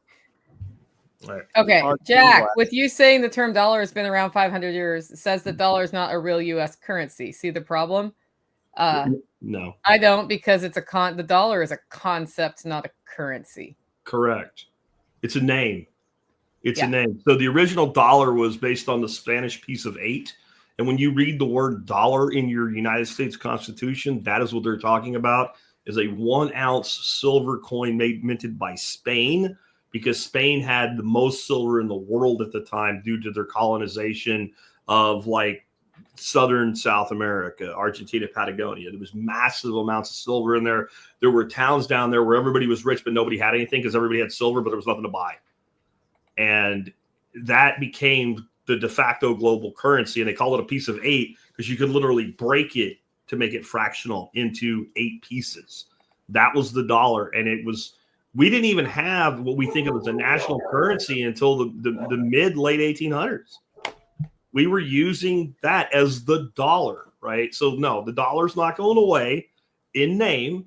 It changed in form. Again, it changed in 1873. Look up the crime of 1873 when they demonetized silver. 1913, I think most people are aware what that date is, 33. I think most people are aware what that date is. 64 was when we demonetized coinage. 71 is when we came off the last vestige of the gold standard. When you look at history, you see your future. If you don't get all emotional about what you think should happen, and you say what did happen and what will it look like when it happens again.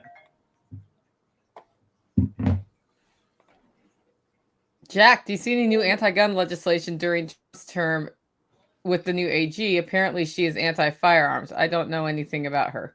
I would not call her anti-firearms as a thing by itself. What she is pro-red flag. And that is a big concern for me. But I have never seen anything Pam Bondi ever did to like say this class of gun should not be available or anything like that. Now, I'm not a savant or a student of the whole life cycle of Pam Bondi. I don't like her. I think she is scum. I think she is a terrible fucking pig. She was also like pro-mask mandate, and the only thing that reined that in was DeSantis.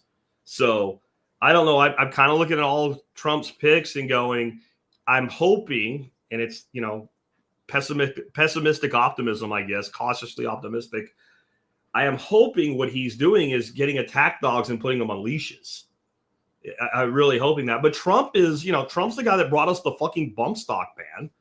That his own people he appointed to the Supreme Court said, nah, fuck, you can't do that. So I don't know. I'm back to these new regulations will fundamentally alter the way that we get around them. That's my answer all the time. But I'm not seeing like because Pam Bondi's around, we're going to have like an assault weapons ban or something like that, if that's what you mean. Keep in mind too, a lot of that stuff you're seeing is from YouTube content creators. Creators have to create content, and the most controversial content is going to get the most traffic. And I've seen the videos that I know why we're asking this question. It's a good question, obviously. Yeah. But I've seen hundreds of all the big gun tubers making that same video. Yeah. Because we click on them. Yeah. And my understanding is she was pro red flag, but it was a much higher standard of evidence than, let's say, a state like Oregon wanted to have. Like Oregon was like, you make a phone call and say Nicole Sauce has guns and she's going to hurt somebody, and they just go take Nicole's guns. Like there was at least some level of, and you know, if you have a dude that's saying shit like I'm going to shoot up a school or something, like if that's actually going on, should maybe somebody do something about that? Because the FBI doesn't seem to do anything about it. Yeah. Talk to them on Discord and encourage them to do it. But the FBI will raid houses where the mom said he doesn't even own a gun. He's in the middle of the night. Yeah. Yeah. So the how do FBI we is really good at arresting people after the crime. How do we get our roads made? Somebody had asked about, but what about my roads? What are we going to do when we don't have roads? Well, my friend Bob Lester would come and build us a road. Ask the people in North Carolina how they got their roads back. Yeah. Farmers with fucking track hoes and excavators and bulldozers. People coming from out of state with all their equipment to put in a road that was not up to code, because a road that works is better than no road at all. Then you can make it stronger. My place I lived in Arkansas was 3 miles from pavement. And then there was a couple roads that branched off. So all in, there was about 10 miles of road. It needed to be graded every year. We had a neighbor with a bulldozer. Everybody kicked in $100 a year and it was taken care of. It was way less than the property taxes we would have paid if they had paved it and incorporated us. And like having that dude there and having like some guaranteed income for him because everybody needed dirt work or whatever used him paid off, because then when there was a forest fire, long before the fire company got there, he went in and pushed fucking fire brakes. He just immediately saw the smoke and just didn't ask anybody any permission. You're not going to stop a dude on a D8 and just started pushing fire brakes. And the fire department, when they got there, he said, this dude saved all your houses. And that's why you need people just taking action. Yep. If that voice is saying, maybe I should do this thing, you probably should do that thing. And if you live somewhere like that, you totally want to be the guy with the machine. Yeah. Like Ben Falk's place up in Vermont, he can do anything he wants because he has a Mini X and he takes care of all the roads for people. So when he does an event and like, you know, it's rural Vermont, people are very private. They like things quiet. So he'll do an event. He's got like 50 students there. You know what that's like, Nicole. And everybody just goes, fuck it. It's 2 weeks a year. I don't care, because this guy takes care. He doesn't charge him anything like our dude did. He just does it. He's like, I live here too. He's like the last guy So he's going to fix the whole road. Yep. This happened here in the holler too. We had bad storms and our roads were full of downed trees. 5 hours later, 12 guys with chainsaws. It was cleared. We had 3 trees down. We heard about it up the holler and it was down the holler. Nighthawk had to drive around the other way to get home, and we're coming down with chainsaws. Yeah. And my neighbors already handled it with the tractor and chainsaws. It was done. So, I mean, the average neighborhood, people are paying between $1,000 and $5,000 in property taxes. If all those people had that money, do you not think they could maintain their neighborhood better than it is on their own than the city or the government or whatever doing it? yeah. When did we decide that somebody having a monopoly gave us better service than we could get without that? When did we become convinced of that? Well, they're not. It's that most people are lazy. They don't want to have to be responsible for it. But what thing do we have right now that's truly in a free market? Because healthcare is not. So that's the one place people are clamoring for the government to actually take it over, right? What do we have right now that's a true free market thing? That anybody would say, it'd be better if the government took it over and we had the government brand of this one thing. Like, as shitty as it is, go to the bread aisle, right? Go to the bread aisle at your local grocery store. You got wheat, you got butter top wheat, you got white, you got, some that's actually pretty decent stuff. You got some that's complete garbage, Wonder Bread, white bread. But you got all this shit. Who would be like, you know what? We would be much better off if the government took over the bread industry and all bread came from government. But then it can store for 30 days, Jack. Yeah. Didn't it start with the rail systems? The theory being that having all these privatized rail systems in the U.S. was going to kill transportation, so it had to be a monopoly so they could count on the revenue to bring the revenue down. Yeah, but then it translated to utilities. But like the Vanderbilts and shit that built all that, they didn't build it with their own money. The government gave them money to build a railroad that then they owned. Like, have you ever seen, there was a miniseries. I only saw the very beginning of it. The dude who plays Miles O'Brien in Star Trek is like the bad guy in it. And he's like one of the railroad barons. And he's pissed off at his workers because they're building the railroad in a straight line. And he's like, I get certain amount of money for every foot of track we lay. And he starts beating the guy with his fucking hat. Like, he's like, I wanted to do this basically, because then it takes more, you get more money for the same actual distance covered because you're traveling longer. And that's why that whole thing got co-opted. Of course, what changed that was cars and trucks. Yeah, well, then we had the phone system. Yeah. Where, how many phone companies can you choose from at your house right now? Me? Yeah, more because of internet. But in my area, it's one phone company for the phone lines. Yeah. Guaranteed nobody else can come in and provide phone service here. I don't even know. Internet's the same. We don't have a phone line at the house. That's a dead thing. But if you go back to the 90s, we could pick from, local, we had a half dozen. Long distance, you could pick from hundreds. Yeah, there was a time where you couldn't, though. That was after our phone lines, new builds, new housing developments. Are phone lines even put in those places anymore? I think here they are because our phone lines are also the internet line. But is the house wired for phone?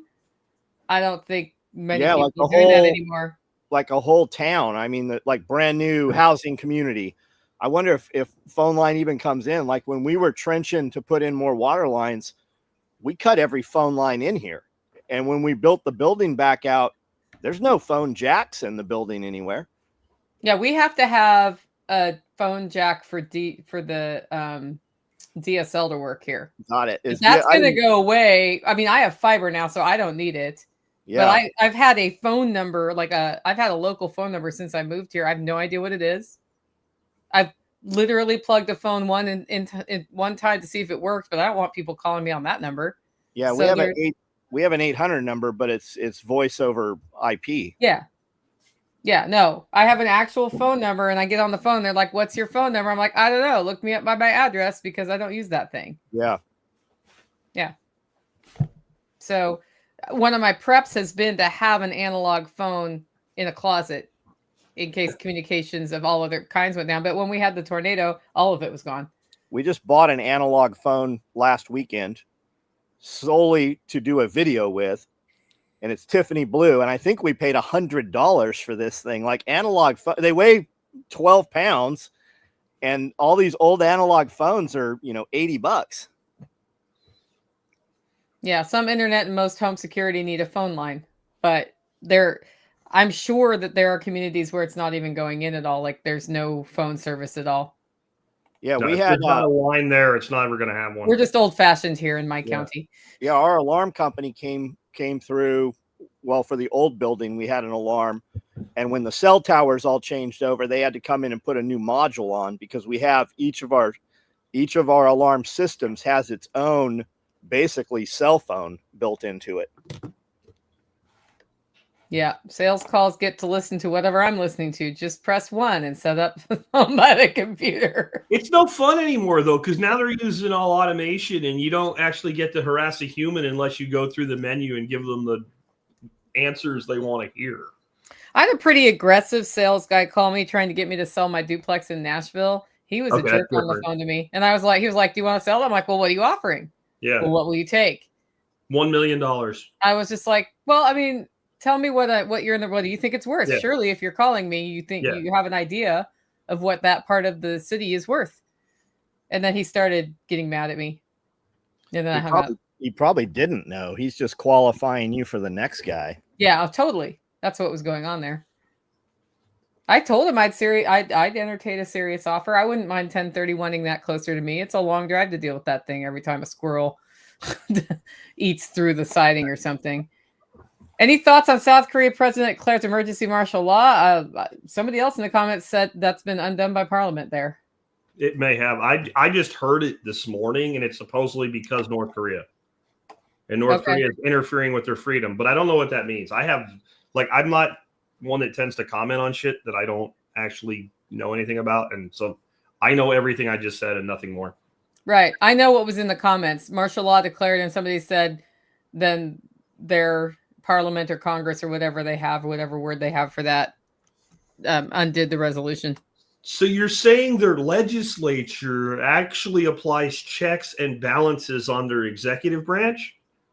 What a fucking cool idea. We should have a system like that here. That'd be a great idea. What a great idea. Somebody amend the oh, wait, I read the Constitution. It already says that. Our spineless ass bastard Congress won't do anything. Like, what? We shouldn't be conducting combat operations anywhere in the world right now.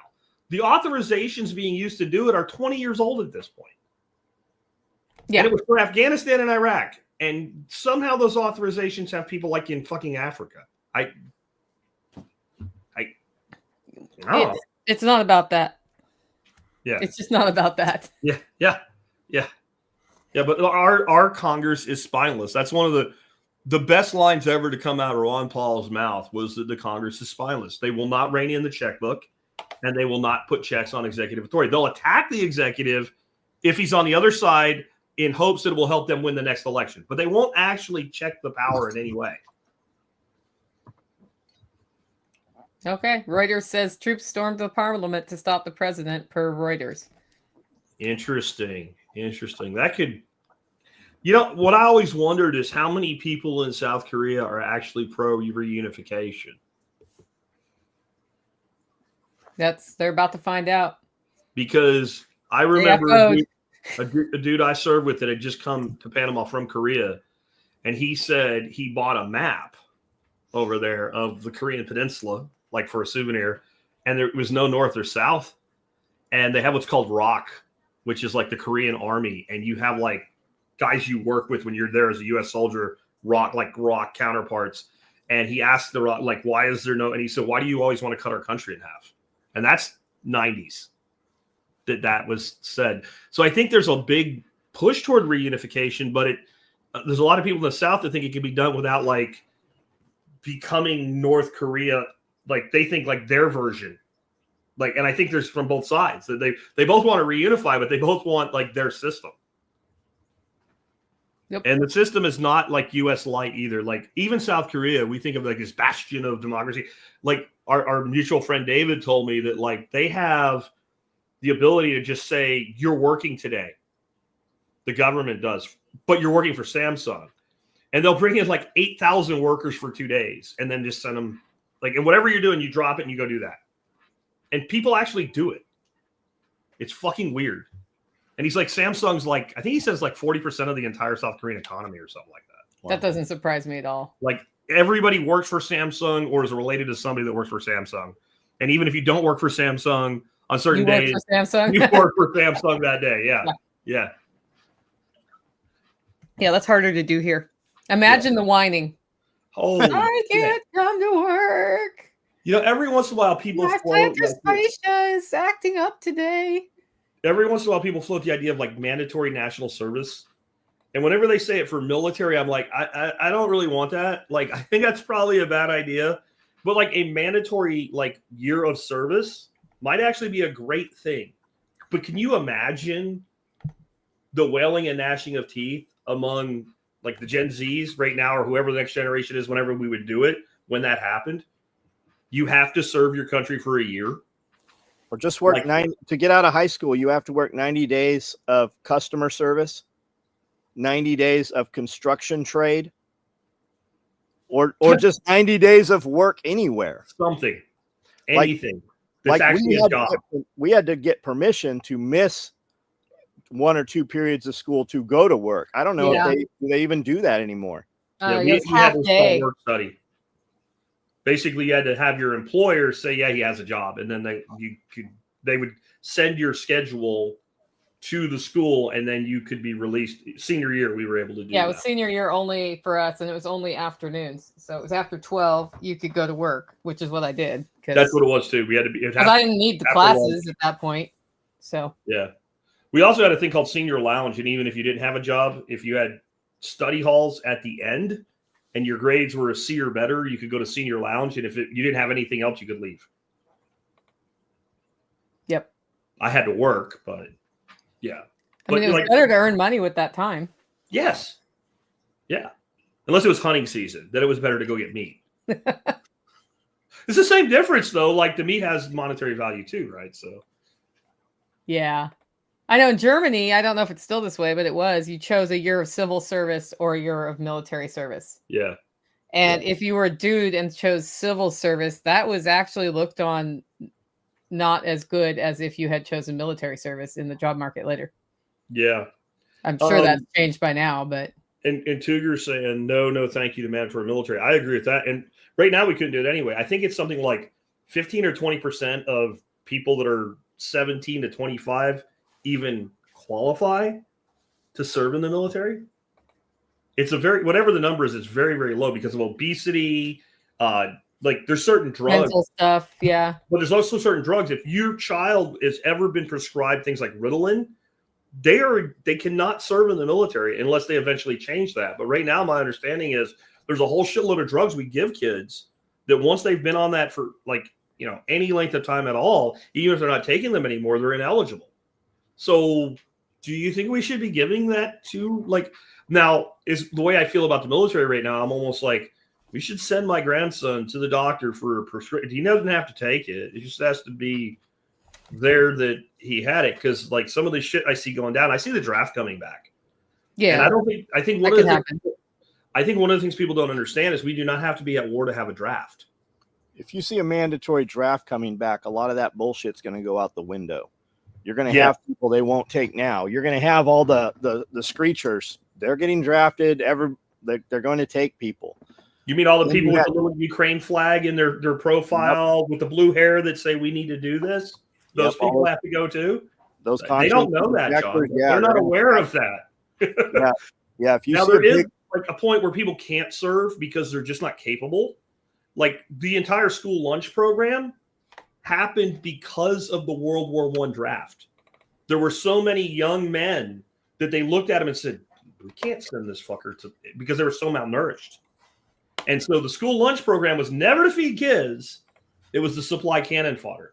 And you have, and talking about the Ritalin and ADHD drugs and stuff, you have school teachers that are literally prescribing that shit now.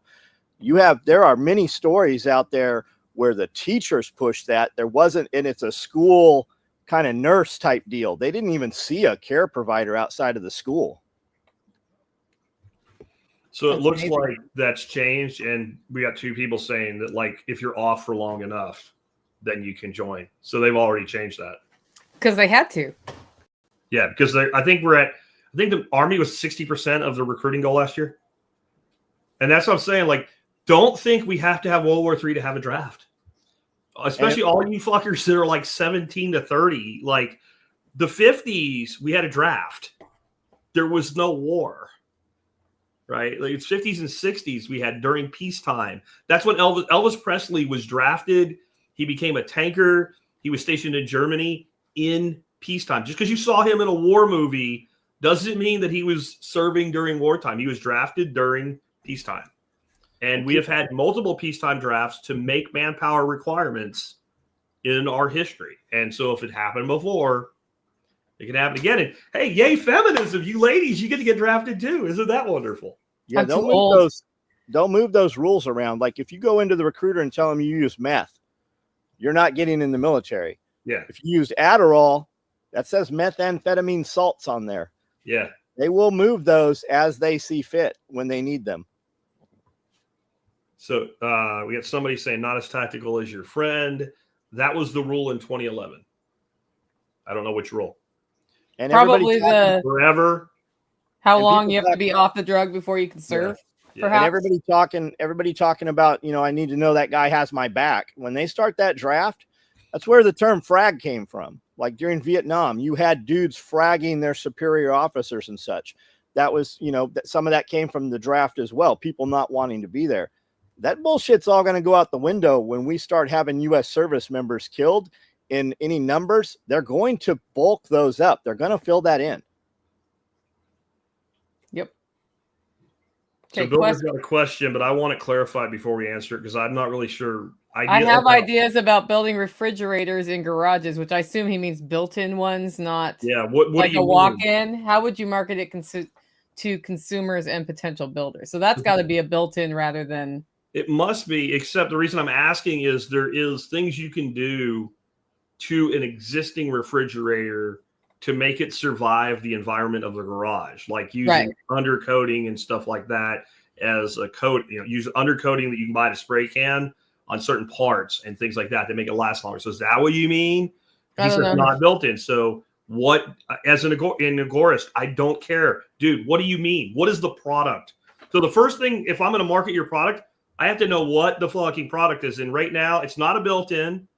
I mean, alternative. Is it a garage safe one?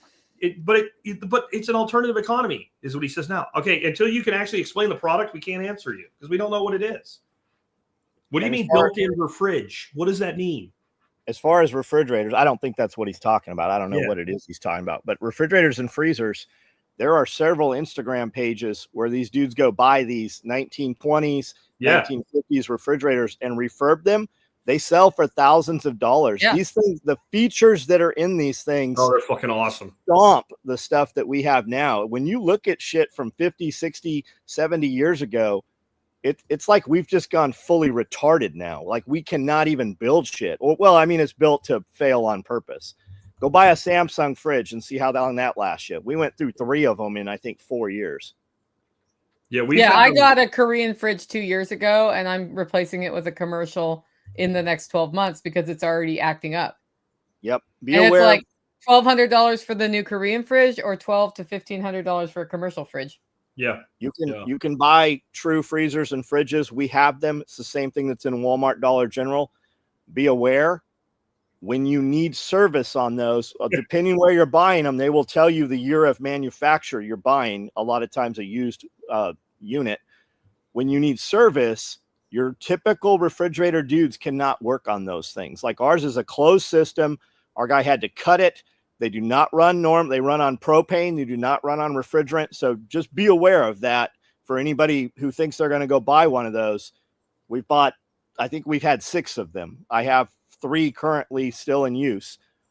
But when there's a problem with it, your normal dude cannot fix that. I don't have a normal dude anyway. Yep. And I don't have dudes willing to come out. Yep. I'm not telling you. I'm telling anybody listening. Yeah. Yeah. I still don't know what Builder's product is, so we can't help them yet because I haven't seen anything explaining what it is. A lot of guys are so stuck on this alternative system. It's I'm not going to make more money because I'm not going to pay more taxes. I'm not going to go get another job that makes a lot of money because they're going to raise my child support. Meanwhile, Sean Mills took another job because it was money he couldn't say no to. Yeah. Stacking money's never bad. Yeah. Money is fiat mining is got a place. Jack needs to upgrade his background. However, Jack has 4 times the audience we have. Exactly. That's what I'm telling Barry. I know what you mean. I still don't care. Right. But I'll also tell you that I sell about 10 of these flags a week. So there's a lot of stuff. There's a lot of stuff I should do that would make us money and make things better in life. Yeah. And I simply don't do them because people tell me consistently that I should do it.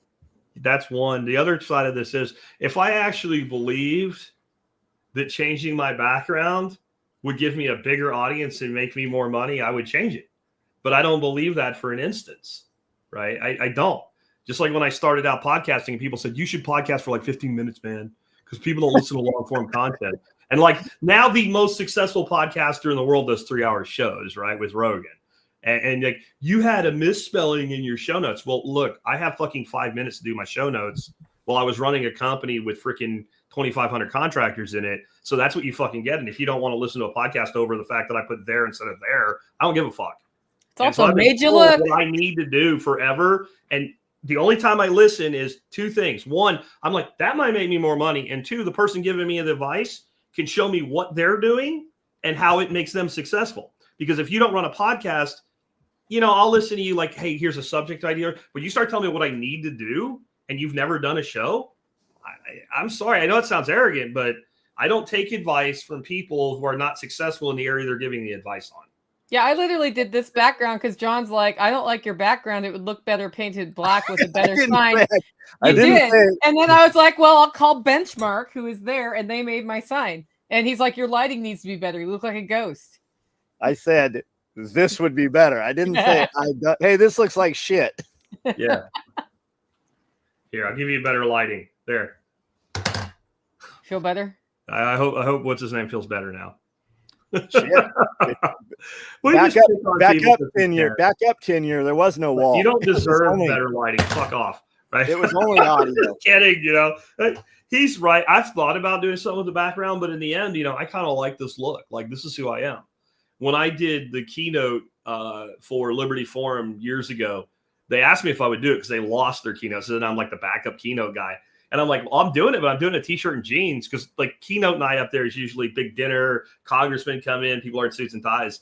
And the guy that was Ron Paul's giant was the guy coordinated that year. And he's like, okay, no problem. And then when he introduced me, he goes, I realized after I said okay that he was serious. And my opening line was, you know what? You don't bust your fucking ass, build something of your own, make it the way you want it to, and build an income on that so that you can live the way somebody else tells you to. And the fucking room went, when I said that, the room went fucking nuts. And they knew it. I explained what I was talking about, right? And I think that's the key is like, we all need to do the things that make us happy. And the gray and black flag makes me happy. That's a good point. My swim spa makes me happy. And you should have one, which you do. And congratulations for making it. See, that's a manifestation. Like I've heard about a swim spa from Nicole for like a fucking decade. And then one day Nicole decided I'm getting a fucking swim spa. Like, and I think last May, it was May. I was like, I'll get one someday. Like, no, I'm getting one this year. So once you set that as a directive, it was about a year and a few months before it became a thing, right? Oh no, when I really made the final decision was May of 2024. Okay, and so I was pouring the slab in I think it was September sometime. So at that point, the thing was in after SRF, so it's only been here. September, you're committed. Once you're pouring the slab, you're kind of committed at that point. Yeah, I thought I was just gonna put a pool in, and then I was like, screw it, I want the swim spot. Like I'm already committed to the pool, I might as well get the one I want. So, and it's a little chilly streaking from the house to the pool in your swimming suit at this time of year, but it's fine. That's good for me too.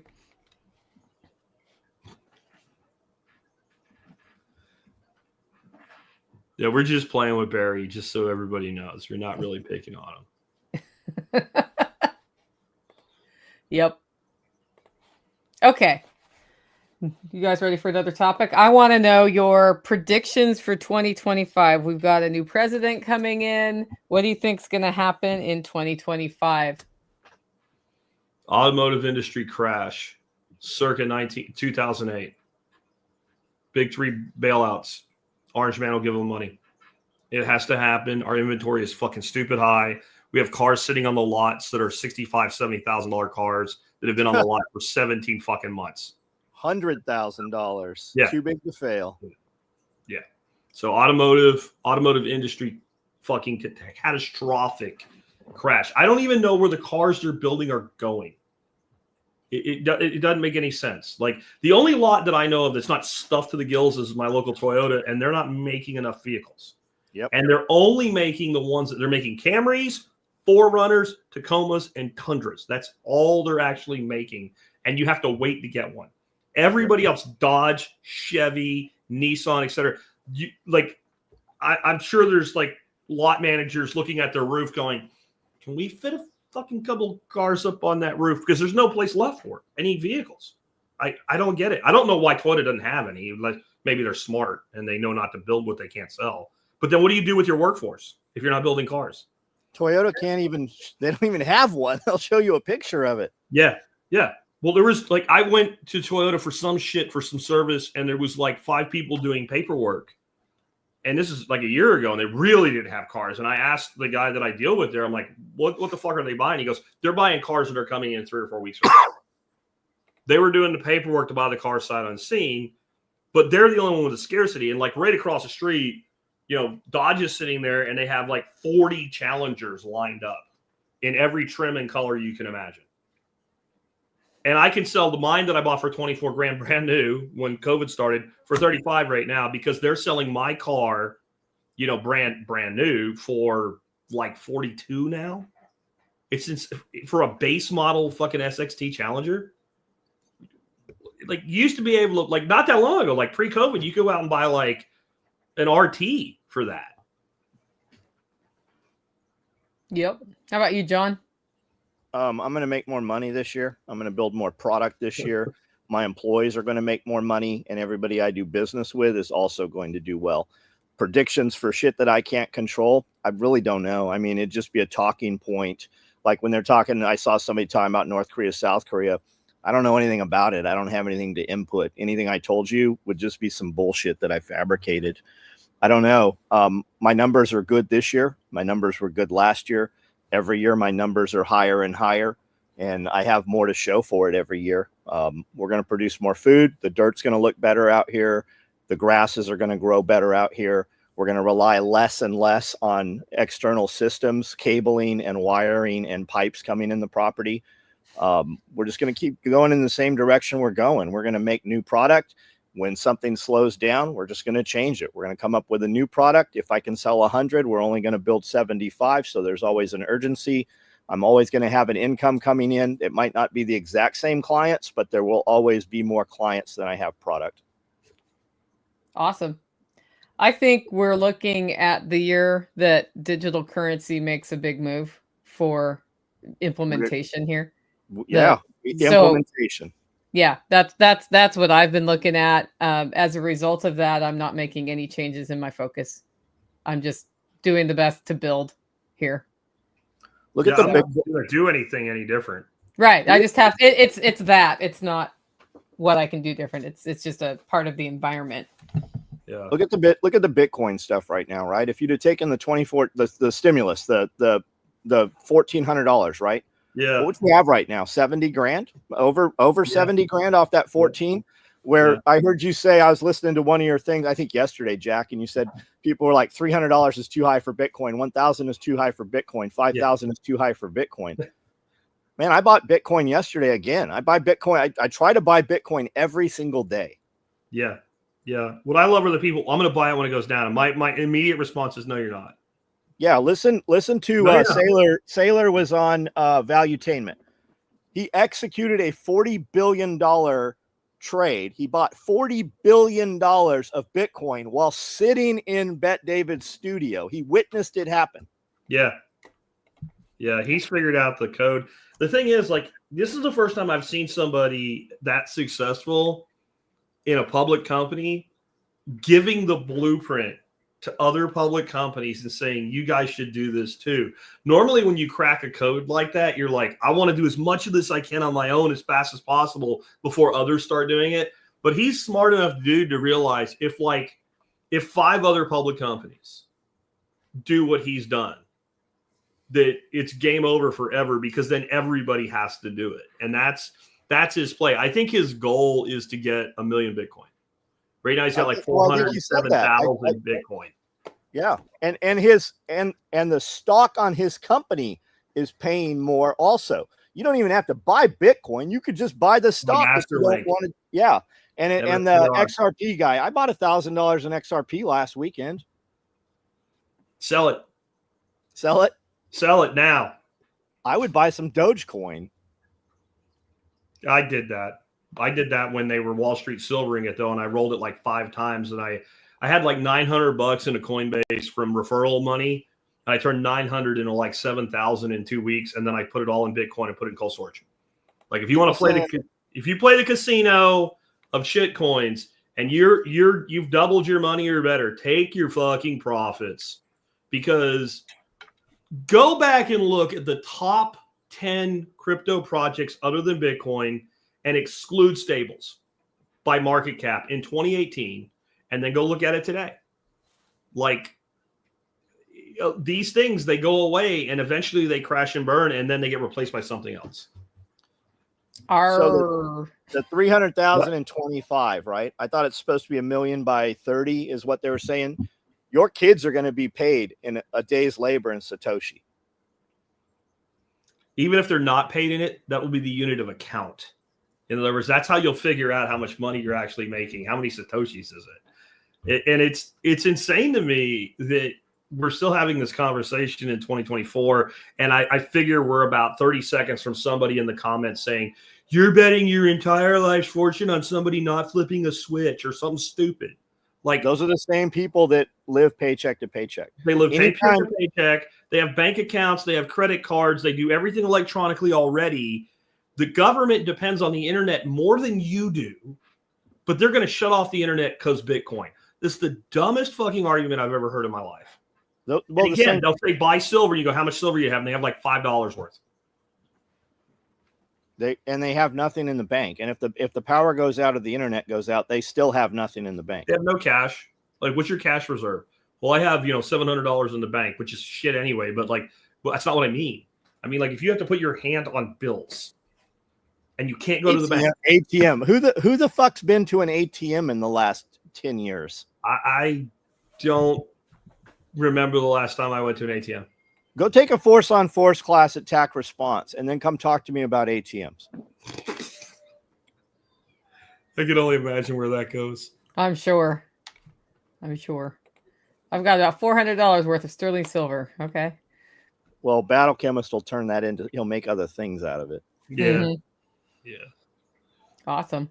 Okay, let's go once around the horn, guys, and we're getting ready for the big SOE party. So let's start with John this time. Guys, we're having a party here Saturday. It's free. If you want to be a vendor, if you want to participate, attend, just come on out. Machine guns, night vision, several fire features. We've got fire performers, vendors. It's all kinds of stuff going on. Lamppost will be here taking photos and doing video stuff. We've got a ton of people coming in. I always hear, man, I wish I could come. I'm on the other side of the United States. We have people that have already, they're coming here from other countries. So if you want to participate, you want to show up, that's Saturday. SOE Tactical Gear is the website. I do a live feed on my YouTube channel every night at 9 o'clock. So jump on if you want to see what we actually do. I've got 5,000 videos. I'm very low energy when I'm sitting down here. My other videos are some of them are well produced, and we have a ton of different stuff. So you can check us out. We're easy to find. John has a really good video guy. Yeah. Like the best. Awesome. And I'll see you this weekend, John. I'll be there. So looking forward to come get some coffee. Holla roast. Come do your Christmas shopping. Yeah. All right, Jack, what do you got? Well, first hat tip to Lee Murphy there, who says something I've been saying forever, and she's been around forever. If that switch actually flips, they'll be among the millions who die in days anyway. And usually the people saying that stuff about like cryptocurrency or whatever, she's right. My name's Jack Spirko. I'm the host of the Survival Podcast, 16 and a half years running now. Over 3,000 episodes. We're about to hit episode 3,600, I think, next week. And so we've probably covered just about anything you want to know about self-sufficiency, independence, self-reliance, and liberty. You can come over and just use the search function and find shows from yesterday or from 15 years ago. Kind of a new thing I've been working on, and we talked about for a bit today, is biochar. And I've come up with a new way to make biochar with something most people own, a kettle grill. And I've got a playlist on my YouTube channel. It's on the screen right now of biochar videos, starting with, using a kettle grill to make biochar. And I'd say that is worth checking out. And we've even come up with not a new way, but a new procedure to crush it and get it nice and fine. So if you're in the biochar world, that's kind of one of my latest things that I'm working on. But definitely come by the site, thesurvivalpodcast.com, and check out what we do. Awesome. I'm Nicole Sauce from Hollow Roast Coffee, and it is Christmas roasting season. So we've got gift ideas at hollowroast.com. And if you're coming to the SOE party, I will have these things for sale there. But I'm going to just point out this one right here, the BB. It is a bean barrel, which is a tin with coffee in it. It's been very popular this year. I'm not sure I'm going to have any by the SOE party. So if you want one, you may want to get on the website and just have me bring it. I may have a few, though. I sold out of the first batch and then went back to my printer and printed more. But after these are gone, they're gone. Of course, you can always listen to the podcast, livingfreeintennessee.com. We'll see you guys next month. See you guys.